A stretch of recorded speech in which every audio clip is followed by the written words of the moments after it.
Hello, today we're going to be learning how to rub out and take the surface oxidation off of paint.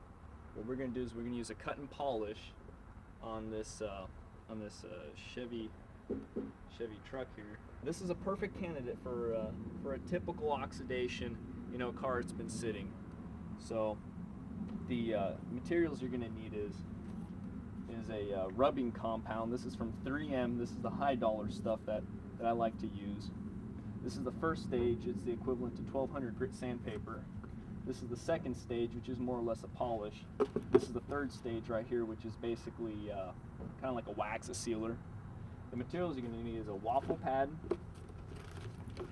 a buff pad, some Scotch tape, a spray bottle with just regular water in it, and a varying speed buffer. Now that we've washed the hood of the truck, next thing that we're going to do is we're going to mask off the areas that we do not want to get the rubbing compound onto, because the color will be coming off of the paint along with the oxidation just a little bit, and it's going to get into all these pieces that you don't want it on. So what you do is you simply just take some masking tape, just like a painter, and you just cover it off. The tape I'm using is a standard 3M, the cheap stuff. It's about $3 a roll. Again, my emphasis is on saving money. In compound contours, sometimes it's best to take the tape off in little increments and apply it that way so that you get a nice clean seal on it. Alright, so it begins.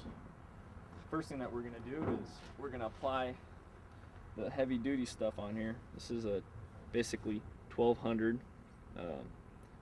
grit in there. It's a wet kind of clay compound. What it's going to do is it's going to take a surface, the surface off right here and cut into the clean paint. Just apply this so.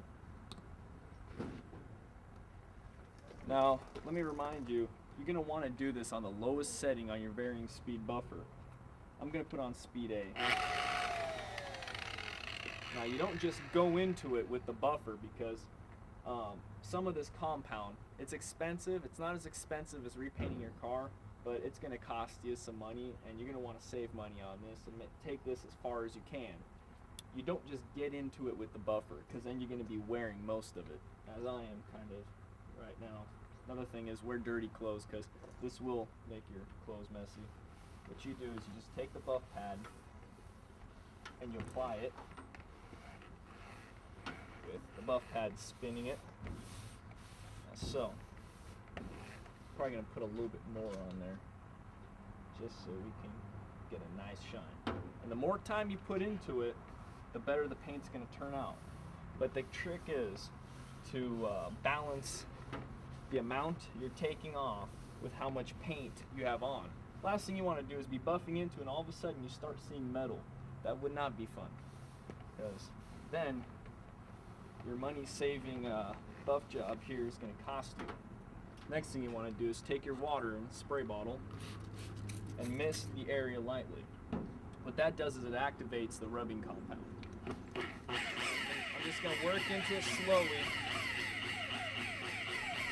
All I'm doing is getting it into the paint. Then you work on it so. You never want to keep it in the same spot, because that's how you're going to burn into your paint. You don't want to do that.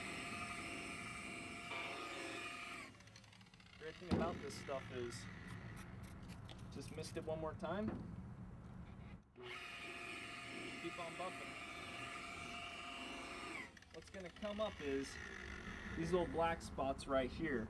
What that is that's concentrated oxidation. You can kind of see them. What you do is spray a little bit more in that area and you gently work on them. Instead of working on this end of the wheel, you work on this end. Buff pad's basically the same thing as a grinder when you're doing things like this. And this is your contact area right here. It's not on the side or in the center. You don't hold it flat, you hold it at an angle. And depending on which direction you're trying to get into here, you angle it this way. If you're trying to get into cracks, you angle it that way, and as so. But always keep control over your tools. because these things can get away from you and then you can burn your paint job.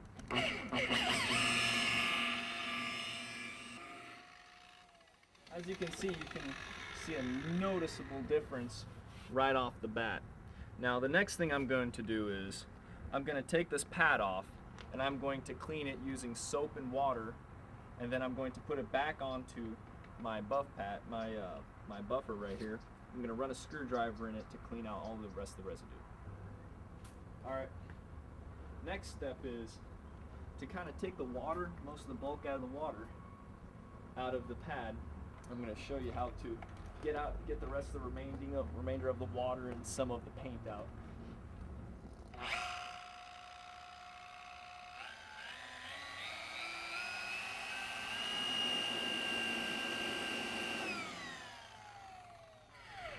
Look at that, nice and dry. This is exactly what you want. You don't want a whole bunch of water, but if it's a little damp, it's all right. As long as it's clean and there isn't any dirt or debris into it, it'll be just fine. Now the next compound I'm going to use for this area is going to be the second stage rubbing compound.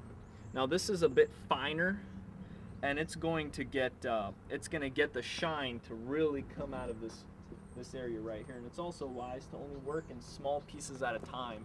Normally, I would work with half, but since we're recording, I'm going to do a whole piece right here.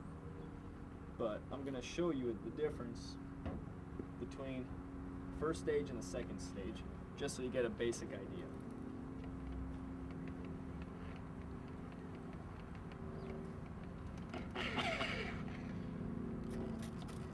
It's also good to always have mist on hand here. That was a little too fast. You don't want that. You want to take this nice and slow.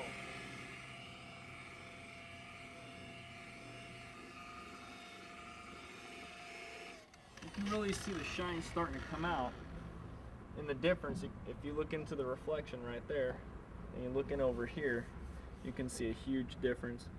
And that's only one pass at it. I'm going to make maybe 2 or 3 passes with this 3M rubbing compound. You don't want to use too much. You want to use just enough so you don't waste any of it. You can get these materials at any auto paint supplier, things of that nature. You're not going to find it at Cragen's or something. You have to go to a go ask your local body shop where they go to get their materials, and they'll tell you where.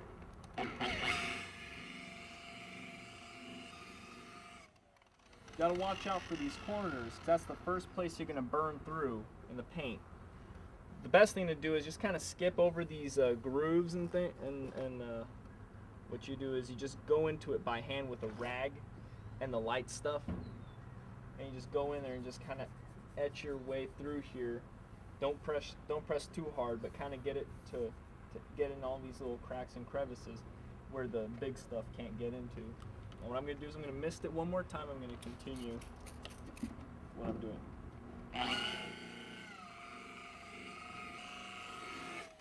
Look at that. Doesn't that look nice? You come over here and you can see it from the reflections. From right here, you can just see that shine starting to come back. The more work you put into it, the better it's going to look. However, you are going to have little areas in the paint that got more oxidized than others, depending on how thick the paint job is on your vehicle, or if your vehicle got painted at Mako. But the factory paint normally comes out nicer. This truck here has been repainted before. This is your typical budget paint job right here, but you can only see these little darker and lighter areas in certain light. But you gotta admit, this looks a lot better than that.